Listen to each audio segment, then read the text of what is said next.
पेरणोली हायस्कूलच्या 2004-05च्या 10वीच्या माजी विद्यार्थ्यांचं गेट टुगेदर ठरलं संस्मरणीय। गेट टुगेदरला फाटा देऊन दिली 2 विद्यार्थ्यांच्या कुटुंबियांना 42,000 रुपयांची आर्थिक मदत। पेरणोलीकरांच्या या नव्या पायंड्याची परिसरात होतीये चर्चा। आजरा तालुक्यातील पेरणोली गाव म्हणजे अख्खा आजरा तालुकाच नव्हे तर समस्त महाराष्ट्र राज्याला विविध प्रकारचा धडा देणाऱ्या, त्यातून शिकणाऱ्या आणि शिकवणाऱ्या चळवळ्या आणि वळवळ्या वृत्तींच्या बुद्धिवंतांचं गाव। आता याच गावातील सन 2004-05 मधील 10वीच्या वर्गमित्रांचं गेट टुगेदर संपन्न झालं।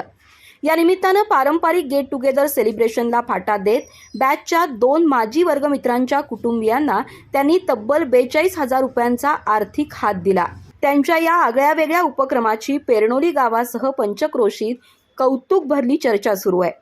आजकाल गेट टुगेदरचं पेव सर्वत्र पसरलंय। जुने मित्र-मैत्रिणी एकत्र येऊन सुखदुःखाच्या गोष्टी एकत्र शेअर करतायत।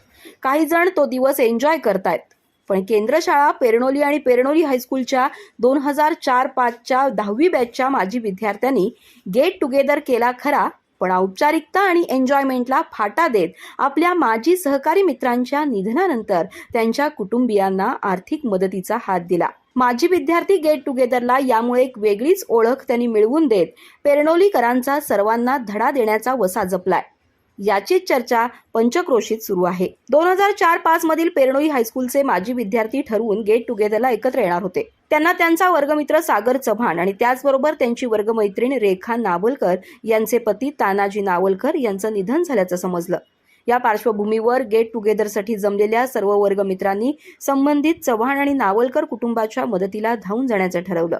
म्हणून या बॅचनं आधी ठरवलेले सर्व गेट टुगेदरचे कार्यक्रम रद्द केले आणि त्याकरता जमवलेली 42,000 रुपयांची रक्कम चव्हाण आणि नावलकर कुटुंबाला ठेव स्वरूपात दिली। आता ही रक्कम संबंधित चव्हाण आणि नावलकर कुटुंबातील मुलांच्या शिक्षणासाठी खर्च केली जाणार आहे। त्याचबरोबर पुढेही या कुटुंबाच्या अडचणीमध्ये सर्वतोपरी मदत करण्याची ग्वाही उपस्थित सर्व मित्रांनी दिली आहे। कुणी कसा गेट टुगेदर साजरा करावा हा ज्या त्या बॅचचा प्रश्न आहे, पण पैशाचा अपव्यय टाळून काही चांगलं करता येतं याचा हा आदर्श वस्तुपाठच म्हणावा लागेल। पेरणोलीच्या माजी विद्यार्थ्यांनी घालून दिलेला हा पाठ स्तुत्य आणि अनुकरणीय आहे। त्यांच्या या अल्प मदतीनं एक आगळा वेगळा संदेश गेट टुगेदर करणाऱ्यांनाही मिळाला असून त्याची सर्वत्र चर्चा सुरू आहे। समाजात असा सकारात्मक विचार पेरण्यासाठी या बॅचमधील विठोबा चव्हाण, संतोष जाधव, युवराज कांबळे, गोविंदा पाटील, नामदेव जोशीलकर, विजय सासुलकर, दीपक सावंत आदींनी पुढाकार घेतला। आर न्यूजसाठी प्राध्यापक रमेश चव्हाण, आजरा।